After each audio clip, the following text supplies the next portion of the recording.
Good morning. I'm Tamara Shoemaker. I slept in this morning until 5 a.m., and I dragged myself out of bed around 5:30 because the mattress was just so soft and it cradled my bones exactly the way that it should have. And I know you guys can relate. Sometimes there are those mornings when, it doesn't matter how good the coffee smells or, how long your to-do list is. When you hit that exact right bone cradling moment, you spend an extra 30 minutes in it. So that's where I was this morning.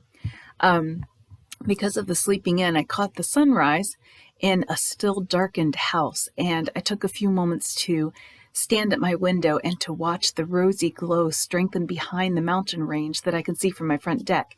And the navy blue of night just sort of fled away from the point beyond the horizon, and then gold came as it began to strengthen until the tip of the fiery ball just sort of hovered above the furry tree line across the peak. It was glorious. It was so beautiful. And this verse came to mind: as long as the earth endures, seed time and harvest, cold and heat, summer and winter, day and night will never cease. That was Genesis chapter 8, verse 22. And with that verse, God spoke his covenant that he would never again destroy all of life, all his creation that he had formed in the beginning. He put a rainbow in the sky as a promise to Noah and his wife and their 3 sons and their wives that he would never flood the earth again. He said, "I have set my rainbow in the clouds, and it will be the sign of the covenant between me and the earth.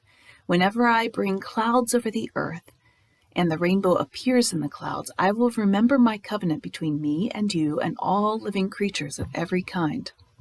Whenever the rainbow appears in the clouds, I will see it and remember the everlasting covenant between God and all living creatures of every kind on the earth." That's Genesis chapter 9, verses 13 and 14, and verse 16. So the sign of the rainbow is God's everlasting promise of faithfulness to us from him. And don't let the enemy twist this incredible meaning in any other direction, because this promise is almost too much for our finite minds to grapple with. So flawless is it. Great is his faithfulness. Because of the Lord's great love, we are not consumed, for his compassions never fail. They are new every morning. Great is your faithfulness. That's Lamentations chapter 3, verses 22 and 23.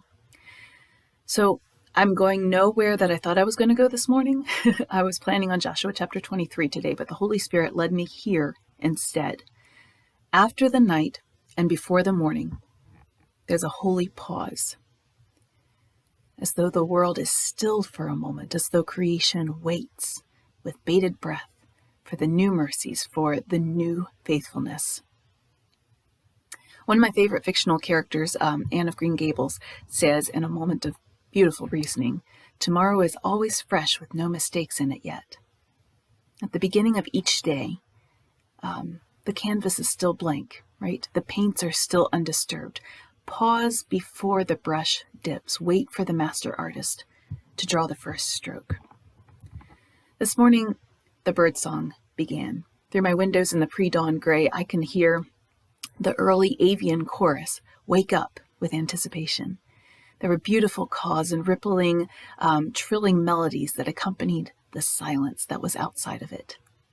More glorious instruments began to join in the roll call until the morning air was just alive with praise. All attention on the one who brings forth the sun. The writer of Lamentations continues on from the faithfulness of God with this reflection. He says, "I say to myself, the Lord is my portion, therefore I will wait for him. The Lord is good to those who hope in him, to the one who seeks him. It is good to wait quietly for the salvation of the Lord. It is good for a man to bear the yoke while he is young. Let him sit alone in silence, for the Lord has laid it on him. Let him bury his face in the dust. There may yet be hope. Let him offer his cheek to the one who would strike him, and let him be filled with disgrace, for men are not cast off by the Lord forever. Though he brings grief, he will show compassion, so great is his unfailing love. For he does not willingly bring affliction or grief to the children of men." Lamentations 3:24-33. So when COVID shutdowns rolled in last year, and then continued on far longer than anyone had really anticipated. I remember taking a walk through the cold autumn afternoon, and the sky was blue as sapphires, and the leaves just practically blazed on the trees in their brilliant fall raiment, and I stopped in the middle of the road, and I stared at one of those trees. And that verse came to mind: seed time and harvest will never cease as long as the earth endures. The flawless, stunning beauty of God's creation still threaded through the shock and the horror, the despair, the questions, the sadness, and the deep, deep grief that surrounded me. How great is his faithfulness, right?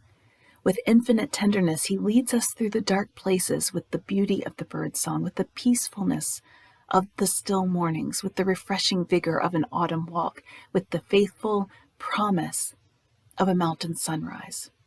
We wait for him. He meets us when we wait.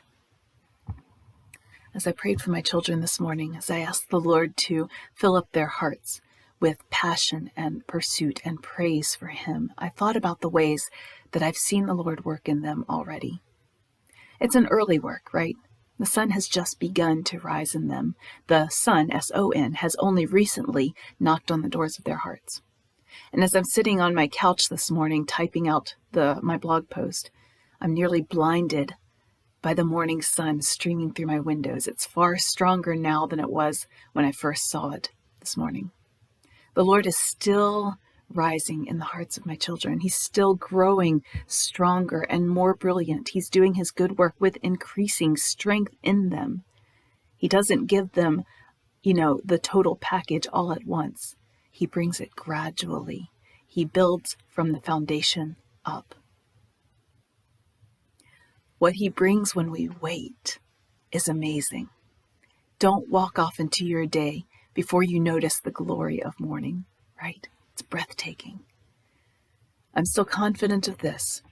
I will see the goodness of the Lord in the land of the living. Wait for the Lord. Be strong and take heart and wait for the Lord. That's from Psalm 27.